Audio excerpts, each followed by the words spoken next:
नमस्कार, हमारे चैनल वेदांत में आपका स्वागत है। दोस्तों, पिछले वीडियो में हमने जाना था अवतारी महापुरुषों के बारे में। आज का हमारा विषय है मंत्र क्या है। सिद्ध गुरुओं द्वारा शिष्य में आध्यात्मिक ज्ञान का बीजारोपण करना पड़ता है। भारतीय दर्शन के अनुसार नाम और रूप ही इस जगत की अभिव्यक्ति के कारण है। मानवीय अंतर्जगत में एक भी ऐसी चित्तवृत्ति नहीं रह सकती जो नाम रूपात्मक न हो। यदि यह सत्य हो कि प्रकृति सर्वत्र एक ही नियम से निर्मित है, तो फिर इस नाम रूपात्मकता को समस्त ब्रह्मांड का नियम कहना होगा। जैसे मिट्टी के एक पिंड को जान लेने से मिट्टी की सब चीज़ों का ज्ञान हो जाता है, उसी प्रकार इस देह पिंड को जान लेने से समस्त विश्व ब्रह्मांड का ज्ञान हो जाता है। रूप वस्तु का मानो छिलका है और नाम या भाव भीतर का गूदा। शरीर है रूप और मन या अंतःकरण है नाम। और वाक शक्ति युक्त समस्त प्राणियों में इस नाम के साथ उसके वाचक शब्दों का अभेद योग रहता है। मनुष्य के भीतर व्यष्टि महत या चित्त में विचार तरंगें पहले शब्द के रूप में उठती हैं और फिर बाद में वे तदपेक्षा स्थूलतर रूप धारण कर लेती हैं। वृहद ब्रह्मांड में भी ब्रह्म हिरण्यगर्भ या समष्टि महत ने पहले अपने को नाम के और फिर बाद में रूप के आकार में अर्थात इस परिदृश्यमान जगत के आकार में अभिव्यक्त किया।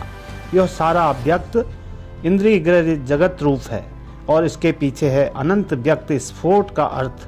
समस्त जगत की अभिव्यक्ति का कारण शब्द ब्रह्म, समस्त नामों अर्थात भावों का नित्य समवायी उपादान स्वरूप यह नित्य स्फोट ही वह शक्ति है जिससे भगवान इस विश्व की सृष्टि करते हैं। यही नहीं बल्कि भगवान पहले स्फोट रूप में परिणत हो जाते हैं और तत्पश्चात अपने को उससे भी स्थूल इस इंद्रिय ग्रह्य जगत के रूप में परिणत कर लेते हैं।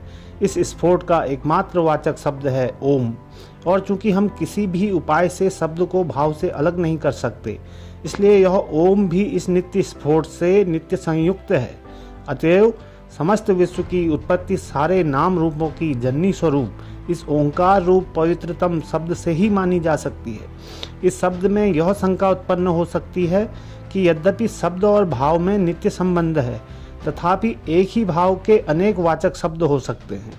इसलिए यह आवश्यक नहीं कि यह ओम नामक शब्द विशेष ही सारे जगत की अभिव्यक्ति के कारण स्वरूप भाव का वाचक हो।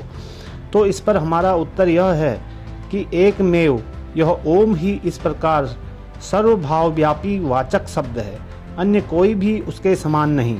स्फोट ही सारे भावों का उपादान है, फिर भी वह स्वयं पूर्ण रूप से विकसित कोई विशिष्ट भाव नहीं है।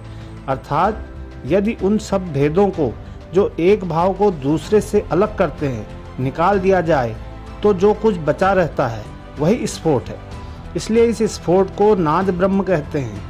अब बात यह है कि इस अव्यक्त स्फोट को प्रकाशित करने के लिए यदि किसी वाचक शब्द का उपयोग किया जाए, तो वह शब्द उसे इतना विशिष्ट कर देता है कि उसका फिर स्फोट तत्व ही नहीं रह जाता। इसलिए जो वाचक शब्द उससे सबसे कम विशेष भावान्पन्न करेगा, पर साथ ही उसके स्वरूप को यथासंभव पूरी तरह प्रकाशित करेगा, वही उसका सबसे सच्चा वाचक होगा। और यह वाचक शब्द है एकमात्र ओम, क्योंकि ये तीनों अक्षर अ, उ और म जिनका एक साथ उच्चारण करने से ओम होता है, समस्त शब्दों के साधारण वाचक के तौर पर लिए जा सकते हैं। अक्षर अ सारे अक्षरों में सबसे कम विशेष भावापन्न है। इसलिए भगवान कृष्ण गीता में कहते हैं, अक्षरों में मैं अकार हूँ। स्पष्ट रूप से उच्चारित जितने भी शब्द हैं उनकी उच्चारण क्रिया मुख में जिह्वा के मूल में आरंभ होती है और ओंठों में आकर समाप्त हो जाती है। और जिह्वा मूल अर्थात कंठ से उच्चारित होता है और म ओंठों से होने वाला अंतिम शब्द है। और उ उस शक्ति का सूचक है जो जिह्वा मूल से आरंभ होकर मुंह भर में लुढ़कती हुई ओंठों में आकर समाप्त होती है। यदि इस ओम का उच्चारण ठीक ढंग से किया जाए तो इसे शब्दोच्चारण की संपूर्ण क्रिया संपन्न हो जाती है। दूसरे किसी भी शब्द में यह शक्ति नहीं। अतएव यह ओम ही स्फोट का सबसे उपयुक्त वाचक शब्द है और यह स्फोट ही ओम का प्रकृत वाच्य है। और चूंकि वाचक वाच्य से कभी अलग नहीं हो सकता, इसलिए ओम और स्फोट अभिन्न है।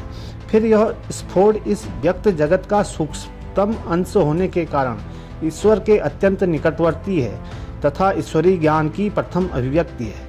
इसलिए ओम ही ईश्वर का सच्चा वाचक है। और जिस प्रकार अपूर्ण जीवात्माएं एकमेव अखंड सच्चिदानंद ब्रह्म का चिंतन विशेष भाव से और विशेष गुणों से युक्त रूप में ही कर सकते हैं, उसी प्रकार उसके देह रूप इस अखिल ब्रह्मांड का चिंतन भी साधक के मनोभाव के अनुसार विभिन्न रूप से करना पड़ता है। उपासक के मन में जब जिस प्रकार के तत्व प्रबल होते हैं, तब उसी प्रकार के भाव जागृत होते हैं। फल यह है कि एक ही ब्रह्म भिन्न भिन्न रूप में भिन्न भिन्न गुणों की प्रधानता से युक्त दिख पड़ता है और वही एक विश्व विभिन्न रूपों में प्रतिभात होता है। जिस प्रकार अल्पतम विशेष भावापन्न तथा सार्वभौमिक वाचक शब्द ओम के संबंध में वाच्य और वाचक आपस में अभेद रूप से संबंध हैं, उसी प्रकार वाच्य और वाचक का यह अविच्छिन्न संबंध भगवान और विश्व के विभिन्न खंड भावों पर भी लागू है। अतएव उनमें से प्रत्येक का एक विशिष्ट वाचक शब्द होना आवश्यक है। ये वाचक शब्द ऋषियों की गंभीरतम आध्यात्मिक अनुभूति से उत्पन्न हुए हैं और वे भगवान तथा विश्व के जिन विशेष खंड भावों के वाचक हैं, उन विशेष भावों को यथासंभव प्रकाशित करते हैं। जिस प्रकार ओम अखंड ब्रह्म का वाचक है, उसी प्रकार अन्यान्य मंत्र भी उसी परम पुरुष के खंड खंड भावों के वाचक हैं। ये सभी ईश्वर के ध्यान और प्रकृत ज्ञान की प्राप्ति में सहायक हैं। दोस्तों, आज के लिए इतना ही। मिलते हैं एक नए विषय के साथ। धन्यवाद।